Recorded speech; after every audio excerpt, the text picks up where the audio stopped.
सतनाम साहेब बंदगी सभी भक्त आत्माओं को, सभी साधु संत समाज को। 1, 2, 3, come on! इस वीडियो में हम आपको बतलाएंगे मोक्ष किसको मिलता है।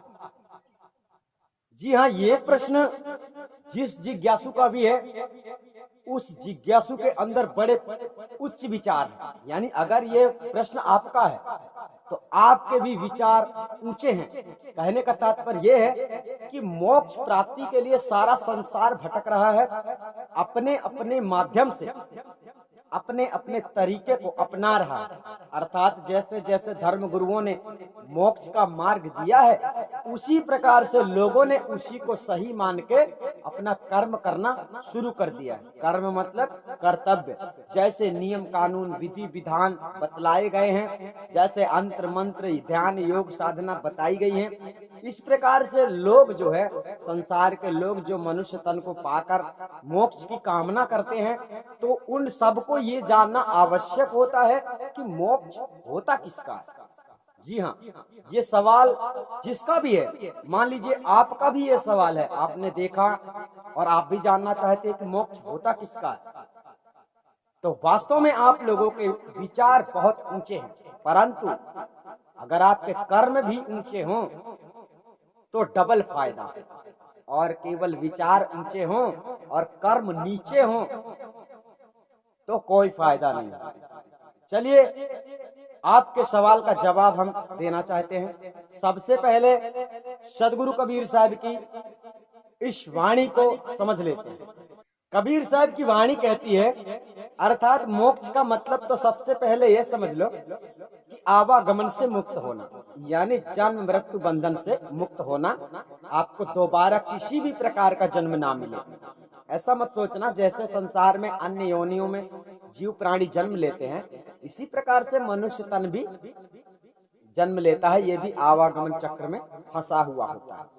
लेकिन मनुष्य का तन जो होता है, सत्कर्मों में लगकर परमात्मा को खोजना, परमात्मा की प्राप्ति यानी मोक्ष की प्राप्ति करने के लिए एक सबसे बड़ा साधन है, और ये मनुष्य का तन है। अन्य योनियां जो प्राप्त होती हैं उसमें भी सुख दुख होता है, खान पान होता है, और चिंता और सारी बातें, उनके अंदर भी ऐसा और सारी कामनाएं होती हैं, लेकिन वो कर नहीं पाते। लेकिन इंसान जो होता है, मनुष्य जो होता है, मनुष्य के बारे में दुर्लभ बताया गया है कि ये तन जो है देवी देवताओं को भी दुर्लभ है। और ऐसे मनुष्य तन को पाकर संसार में बहुत सारे लोग अंधविश्वास में देवी देवताओं से अपनी कामना पूरी करने के लिए उनसे ही प्रार्थना करते रहते हैं और भक्ति में लगे रहते हैं और उसी से मोक्ष समझते हैं। तो चलिए, मोक्ष किसको होता है, प्रश्न ये, मोक्ष किसको मिलता है। अब देखिए, सबसे पहले मोक्ष का मतलब समझ लो कि जैसे आप जेल में हैं तो आप बंधन में हैं और आप जेल से छूट गए, इसका मतलब आप मुक्त हो गए, उद्धार हो गए। अब जेल में ऐसा होता है कि जब कोई मनुष्य गुनाह करता है, कोई भी आदमी गुनाह करता है, वही जेल में जाता है।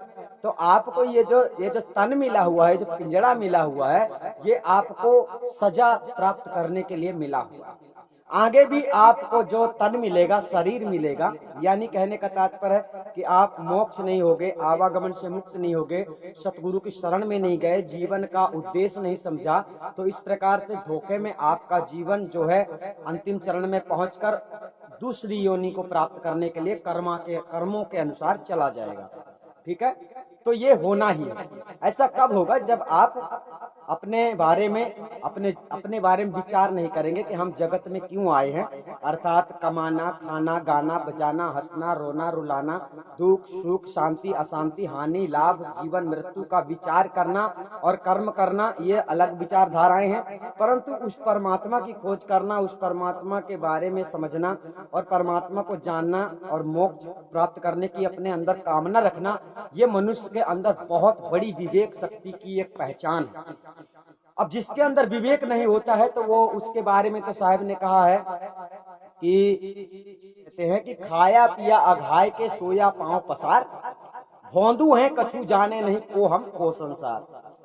अर्थात कहने का तात्पर्य है कि जो इस संसार में आकर संसार के लक्ष्य को ही नहीं जानता है कि मेरे यहाँ आने का लक्ष्य क्या है, कारण क्या है, ऐसी अवस्था में मनुष्य भटक जाता है और माया में विलीन हो जाता है। माया में विलीन होने का मतलब यही है कि परमात्मा को पूरी तरह से भूल जाने का, परमात्मा को याद ही नहीं करने का, परमात्मा को खोजने का ही नहीं, परमात्मा के बारे में विचार नहीं करने का।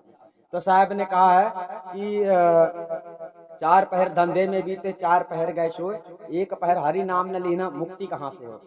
तो साहब ने संकेत किया है कि उसे हमेशा याद रखना चाहिए कि उस परमात्मा ने हमें क्या करने के लिए यहाँ पर भेजा है और उसका उद्देश्य क्या है, यानी आपका उद्देश्य क्या है। उसका तो खैर कोई उद्देश्य ही नहीं है, उद्देश्य आपका है। तो इस जीवन का उद्देश्य मोक्ष होता है। तो चलिए मोक्ष किसको मिलता है ये जानना जरूरी होता है। तो चलिए जो बंधन में है मोक्ष तो वही प्राप्त करेगा। अब देखते हैं कि ये शरीर है आपका, ये शरीर जो है ये आपका बंधन में नहीं है, आप आजाद हैं। एक अवसर दे दिया जाता है। बाकी समस्त प्राणी, समस्त जो जीव जंतु संसार में हैं, ये सभी पहले ही से बंधन में हैं। उनको तो अभी शरीर से ही मुक्ति नहीं प्राप्त हो रही है, यानी शरीर से मुक्ति प्राप्त होगी तब वो दूसरा शरीर धारण करेंगे, तब वो दूसरे शरीर से मुक्ति प्राप्त होगी तब वो दूसरा शरीर धारण करेंगे, फिर वो दूसरे शरीर से मुक्ति होगी तो दूसरे शरीर को धारण करेंगे। इस प्रकार से धीरे धीरे क्रमशः कभी ना कभी मनुष्य की देह प्राप्ति का नंबर मिलता है। जब मनुष्य की देह प्राप्ति होती है इसका मतलब समझ लो कि मनुष्य जो है, मनुष्य का जो देह मुक्ति में मतलब बंधन में नहीं है। देखो मनुष्य कुछ भी सोच सकता है, कुछ भी कर सकता है, ऐसा समझ। अब कुछ भी कर सकता है मतलब जो वो विचारेगा वही करने के लिए सोचेगा। अब इस संसार में भांत भांत से लोगों को आपने देखा होगा कि सबके काम एक तरह के नहीं, सबके धंधे बिजनेस एक तरह के नहीं है, तो सबके विचारधाराएं एक से नहीं है। तो मनुष्य जो है आजाद है, इसलिए मनुष्य कुछ भी कर सकता है। पर अन्य जीव जंतु, अन्य देवी देवता, भूत पिशाच, ये सब जो चाहे वो नहीं कर सकते हैं। ये समस्त अपने संविधान को समझते हैं और अपने मर्यादा को समझते हैं, क्या गलत है क्या सही है ये भी समझते हैं। लेकिन मनुष्य एक ऐसा है जो क्या गलत है और क्या सही है ये नहीं समझता, और जो ऐसा समझ लेता है, ऐसा समझकर चलता है, वो परमात्मा के योग्य होता है। साहब ने सीधे शब्दों में ही कहा, नीर चीर का करे निबेरा, कहाँ है कबीर सोई जन मेरा। तो परमात्मा का बनने के लिए, परमात्मा को पाने के लिए, मोक्ष प्राप्त करने के लिए ये जानना आवश्यक होता है कि मोक्ष किसका होता है। तो अब जानते हैं कि जो आपका शरीर है ये मुक्त है, ये बंधन में नहीं है। इसका मतलब है ये शरीर इसलिए मुक्त है कि तुमसे कर्म करते बने तो कर लो। अब कौन सा कर्म करते बने? अब इस शरीर में जो है, देह में, मनुष्य में ही ये परंपरा होती है कि गुरु की शरण में जाकर अपना कल्याण करना, अपने जीव का कल्याण करवाने के लिए गुरु की शरण में जाना होता है। ये बात भवसागर में रहने वाले संसार में मनुष्य जो है ये भूल गए। गुरु सब में होता है, गुरु सब में होता है। पक्षियों में भी गुरु होता है, जीव जंतुओं में भी गुरु होता है, सबका गुरु होता है। बंदरों को बंदर चलना सिखाते हैं, कूदना सिखाते हैं, वृक्ष में कूदने के लिए सिखाते हैं। सांप को प्रैक्टिस देने वाला गुरु ही होता है, सब कुछ अवगत करवाने वाला गुरु ही होता है कि ऐसा कर ऐसा कर। मतलब मंजिल प्राप्त करते हो, कोई भी प्राणी इस संसार में मंजिल प्राप्त करता है तो उसमें गुरु का आदेश होता है।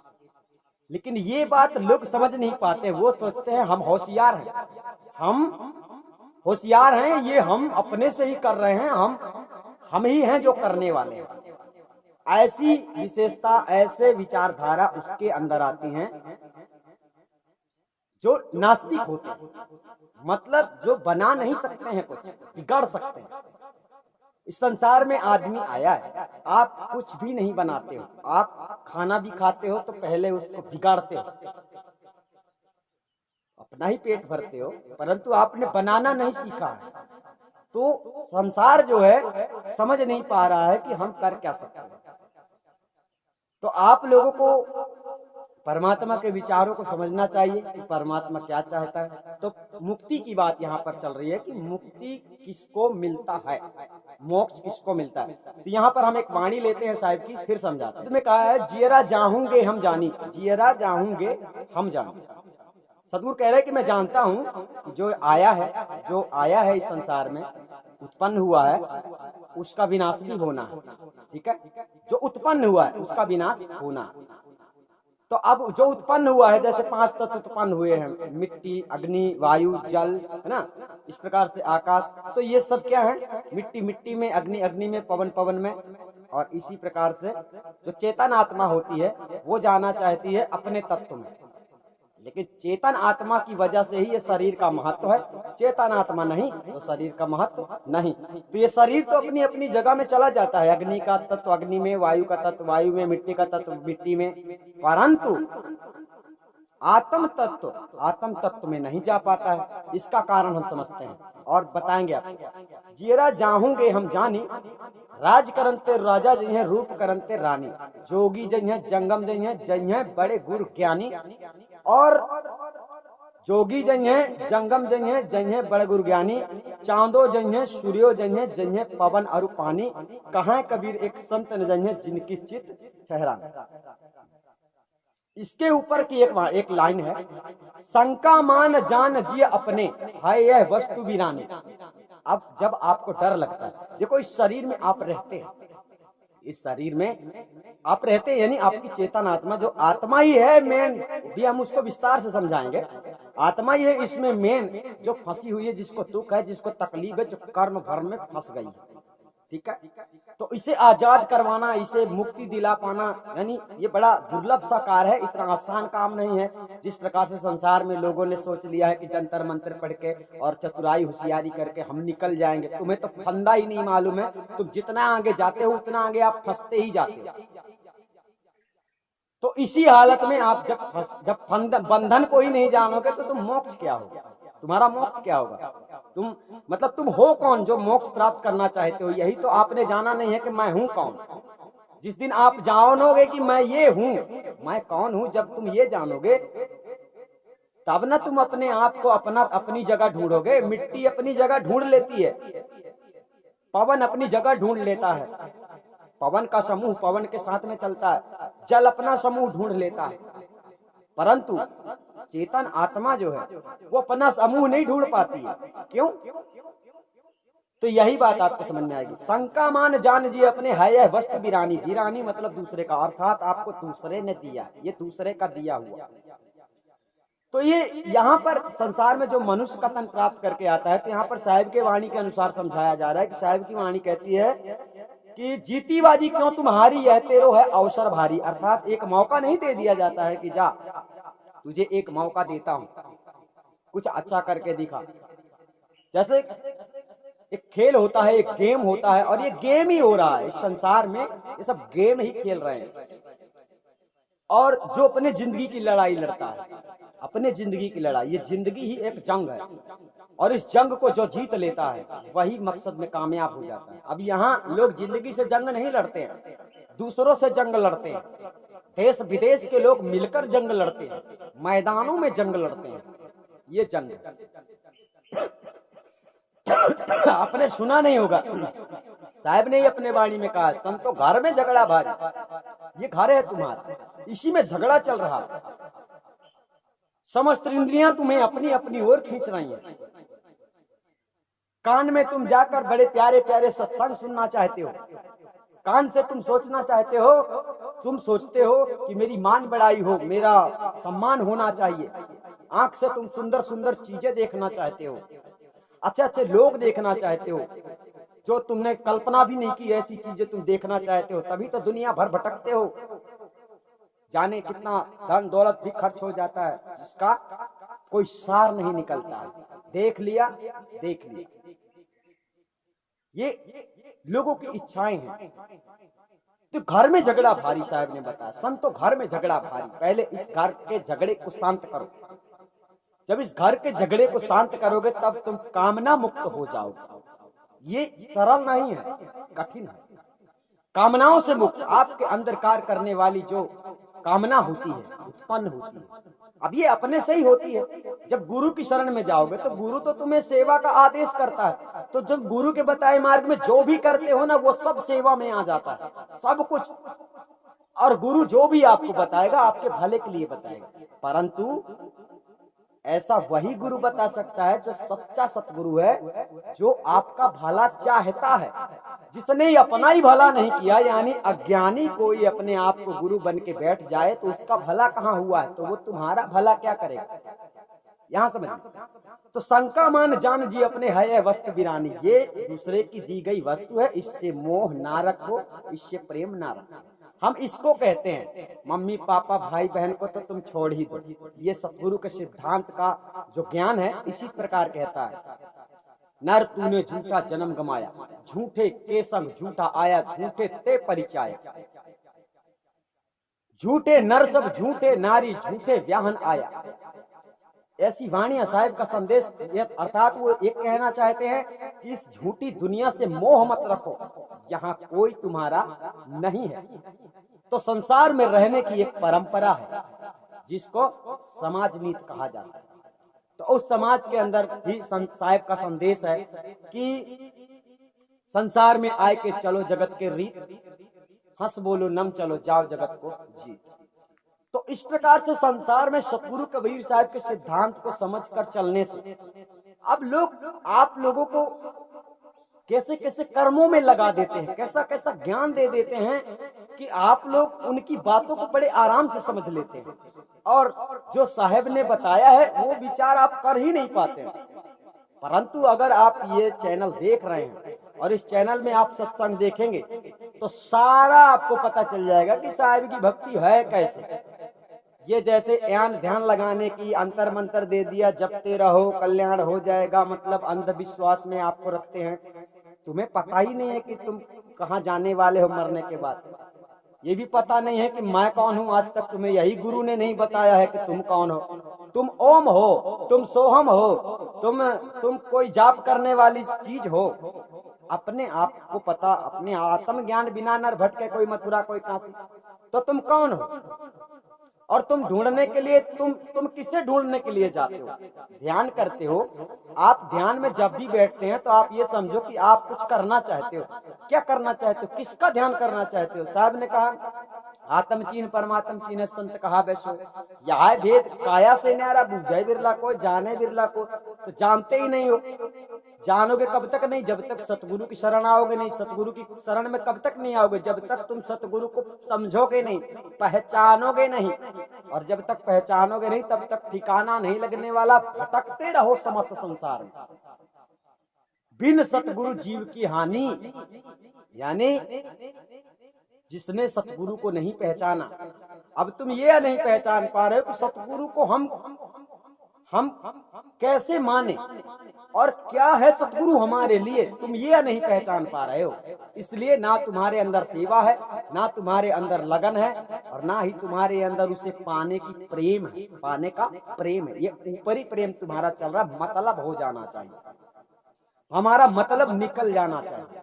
ऐसा झूठ तो अंदर से निकला नहीं है, और झूठ प्रेम नहीं है, सत्य है प्रेम। और ये तो आप अपने अंदर तो झांकते ही नहीं हो। जब तुम्हारे ही अंदर वो नहीं है तो तुम्हें गुरु ऐसा मिल जाएगा। गुरु तुम्हें कभी भी गुरु अपनी शरण में नहीं ले सकता है अगर तुम्हारे अंदर के विचार गलत हैं तो। समझ गए, सच्चे गुरु की बात हो रही है। अभी तक आप लोगों ने पाखंडी गुरुओं के शरण में जाकर अंतर मंत्र जंत्र लिया होगा, लेकिन सतगुरु की शरण में जाने से पहले सतगुरु तुम्हारी जांच करता है कि तुम हो कितने लेवल में, क्योंकि तुम्हें लेवल में जाना है भैया, आपको लेवल में जाना है। जहाँ मोक्ष की बात होती है ना, तो ये परमात्मा के लेवल में जाने की बात होती है। तो परमात्मा ने ऐसा कोई कर्म नहीं किया है कि वो परमात्मा बन गया, ध्यान रखना। उस पार ब्रह्म परमात्मा जो मोक्ष सदा रहता है वही ना मोक्ष दिलाएगा।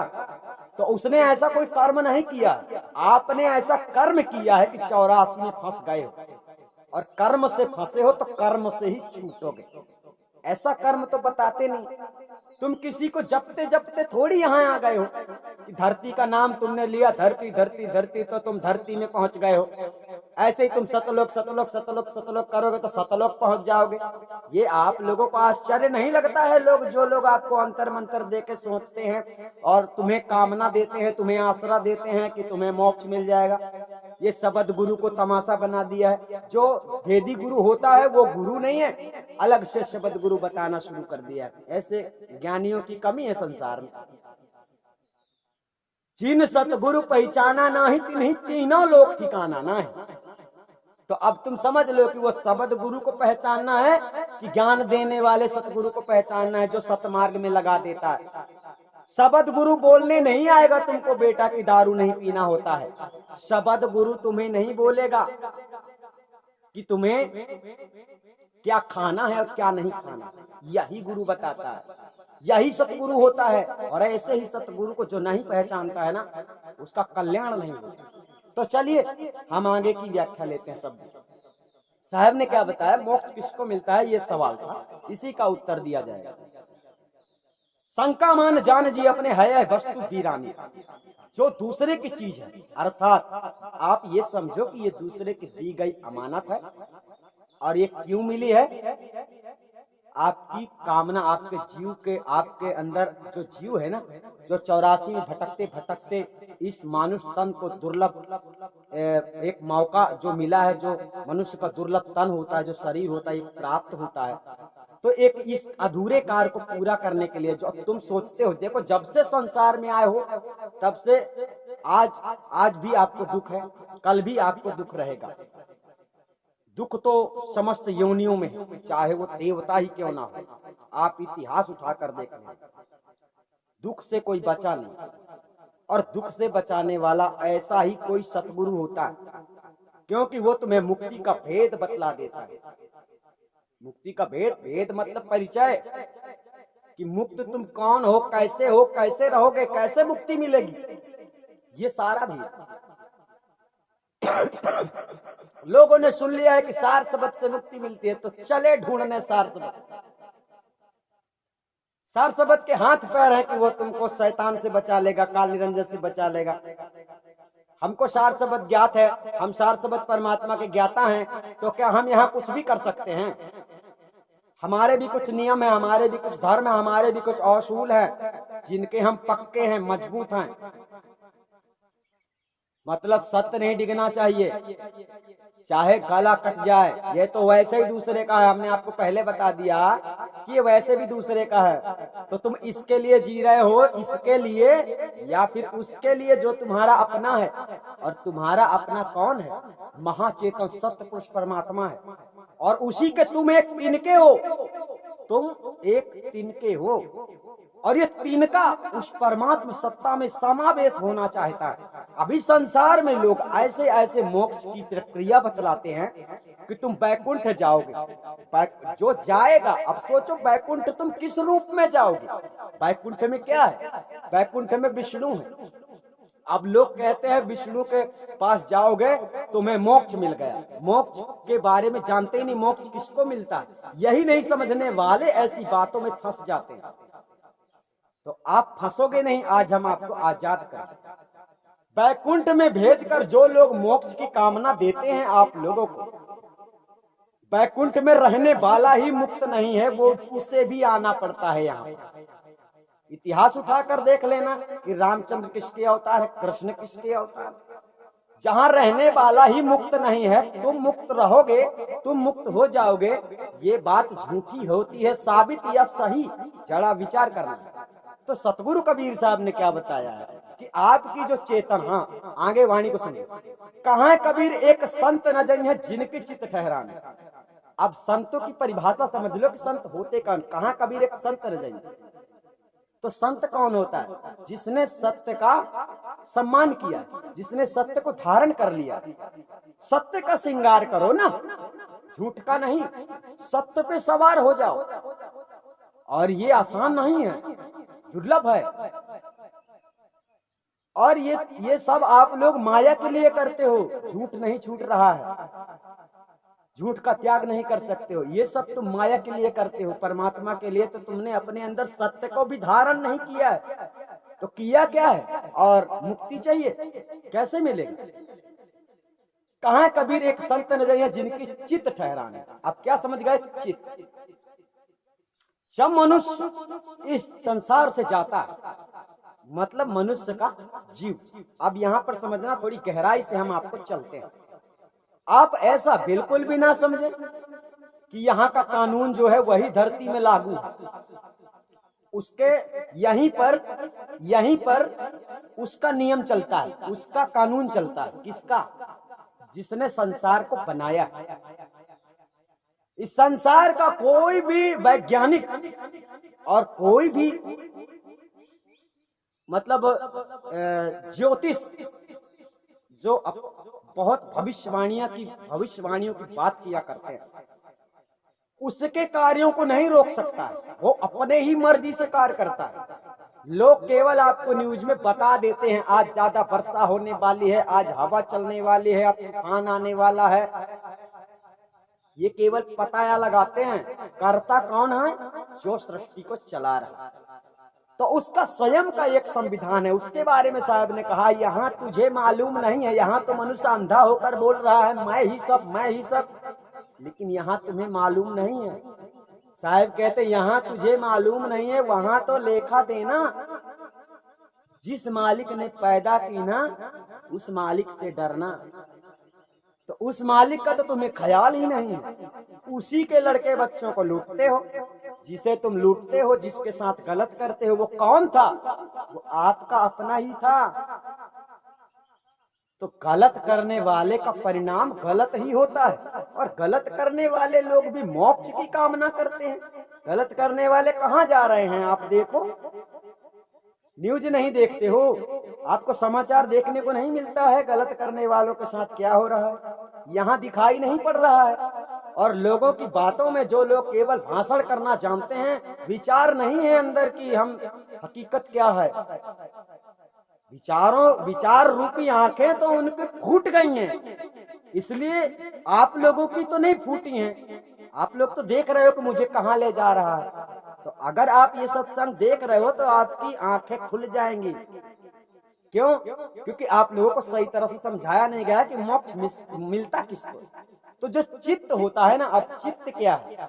चित्त के हम आपको अर्थ समझाते हैं, आप समझना। चित्त और पट। चित्त का मतलब होता है उल्टा, पट का मतलब होता है सीधा। समझ गए? चित्त का मतलब उल्टा, पट का मतलब सीधा। जैसे किसी को मार देना। जैसे लोग दंगल खेलते हैं और दंगल में जब कोई किसी को गिरा देता है तो उसे कहते हैं चित्त कर देना। मतलब वो मर गया। आप ऐसा समझो, वो मर गया। क्या हो गया? मर गया। उसे मार दिया गया। अंगले की विजय हो गई, वो हार गया। और इस संसार में आने वाले ज्ञानी, आने वाले विवेकशील, आने वाले भक्त जीतना चाहते हैं। तो आप जीतोगे नहीं। आप ये जीवन बहुत बार हारे हो, ये तुम्हारे बस की बात नहीं है। एक बार और हार जाओ। किसके लिए? परमात्मा के लिए। एक बार और हारो। तुमने बहुत बार अपना दाव लगाया है, लेकिन तुम्हारा दाव काम नहीं आया। इस बार फिर से एक दाव लगा है, तो ये जीवन दाव में लगा दो। ये मनुष्य का तन पाया है तो कर्तव्य करने के लिए पाया है। तो ये जीवन को दाव में आपको लगाना है। आप ये मत सोचो कि हम 50-60 साल बाद भक्ति कर लेंगे, अभी तो कर लो जो करना है। तो आप नहीं कर पाओगे, क्योंकि आदि अनादि मुक्ति पंथ में तो तब तक ऐसा दरवाजा लग जाएगा 50 के बाद तो एंट्री ही नहीं होगी। तो विचार करना है मुक्ति करने वालों को, क्योंकि यहाँ के बहुत कड़े संविधान है। इसलिए आपकी भलाई के लिए। अर्थात सदगुरु कबीर साहब के कहने का मतलब ये होता है, कहाँ है कबीर एक संत न जनिए जिनकी चित्त ठहरानी। देखो अब यहाँ ठीक है समझना, चित्त जो होता है इसी शरीर में है। मन चित्त बुद्ध अहंकार।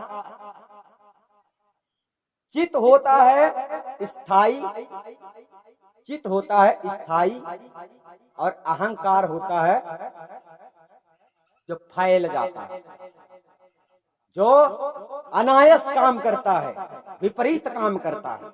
और उसके नीचे की बात आई है चित्त।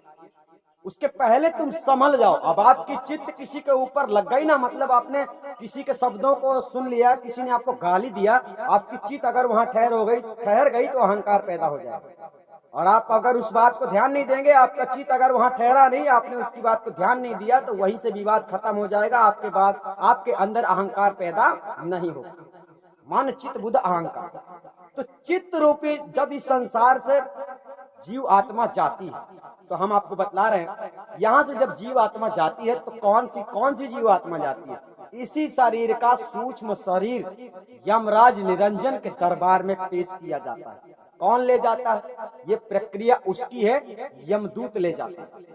यमदूत आते हैं, आपको लेने के लिए ऐसी आवश्यकता नहीं है कि एक यमदूत आए, 2 आए, 3 आए, 4 आए। ये उसकी मर्जी है कि एक लेने आएगा, एक के हिसाब से होगा तो एक, चार उसके लिए आते हैं जो इस मोह माया में पूरी तरह से डूबा हुआ होता है, तो वो मरना नहीं चाहता है। ऐसे लोगों के लिए 4 आते हैं दूत। समझ रहे बात? ये कोई हंसी मजाक की बात नहीं है। इस समय वर्तमान में तो ऐसे ऐसे कांड हो रहे हैं कि लोग मर के भी जी रहे हैं, और मर के जीने वाला व्यक्ति तो एक बार बताएगा ना कि मेरे साथ क्या हुआ। ऐसी ही बताई गई घटना के अनुसार आपको ऐसी जानकारी दी जा रही है। तो खैर कुछ उसके संविधान भी ऐसे है, तो जो आपने कर्म किया होगा वही बताएंगे। अब आप जरा सोचिए कि वहां जाएंगे, आपने भक्ति की है, मान लीजिए आपने भक्ति की है, किसकी की है? राम की है या कि कृष्ण की है, मान लीजिए, या कि कबीर साहब की है। अब वहां पर आपको पूछा जाएगा, हाँ क्या किया भैया? तो आप ये बोलोगे कि मैंने भक्ति की है और क्या चाहिए आपको? तो आप बोलोगे मोक्ष चाहिए। तब वो क्या करेगा? आपका धर्म और अधर्म का पलड़ा उठाकर जांच करेगा। अब वो ऐसा नहीं करेगा जैसा हम आपको बता रहे हैं, वहां का तो डायरेक्टली ऐसा सिस्टम होता है कि खैर उसे तुम्हें बताना नहीं पड़ता है। एग्जाम्पल हम आपको समझा रहे हैं, हालांकि ऐसा नहीं होता है कि वो तराजू लेके बैठे, बट हम समझाने का एक तरीका है कि शायद आप लोग समझ जाए कि आपके कर्मों का ही वहां फल प्राप्त होता है, और फल ही जो है वही आपका मुक्ति रूपी फल है। तो फल आपको कैसे प्राप्त होगा? जब तुमने किसी प्रकार का अधर्म नहीं किया। तो अब होता क्या है कि जन्म से लेकर अधर्म करना तो तुम शुरू कर देते हो। क्यों? क्योंकि लालच में आकर मनुष्य क्या क्या करता है, तुम्हें पता ही नहीं है कि धर्म क्या है और अधर्म क्या है। ऐसी हालत में आप लोग आधा जीवन तो यूं ही व्यतीत कर देते हो, और बचा कुचा जीवन में सोचते हो राम नाम जप के मुक्ति मिल जाए। तो इस माया में सुख प्राप्त करने के लिए इतना दुख झेलना पड़ता है, तो परमानंद को प्राप्त करने के लिए कितना दुख नहीं झेलना पड़ेगा। ये बात का आप लोगों को अंदर विचार नहीं आया। कोई मंत्र ऐसा है कि पैसा प्रकट हो जाए? कोई ऐसा मंत्र है कि खाना प्रकट हो जाए? नहीं है, बस परमात्मा ही को प्रकट करने का मंत्र है। तो जरा ध्यान रखना है, आपकी जो चित्त है इस संसार में गलत चीजों में ठहर जाती है। आपकी चित्त अगर सत्य में ठहर जाए, सत्य में, तो आपका भला हो सकता है, आपका मोक्ष हो सकता है। कहने का तात्पर्य बिरले कोई संत, अब संत कौन होता है? संत वही है जिसको आत्मा परमात्मा का ज्ञान हो गया। अब आपके गुरु ने आत्मा परमात्मा का ज्ञान नहीं करवाया, बस भक्ति में आप लगे हो, तो समझ लो आपका कल्याण नहीं हो। आप लोग समझ गए होंगे। अधिक जानकारी के लिए आप लोग संपर्क कर सकते हैं सतनाम साहिब बंद।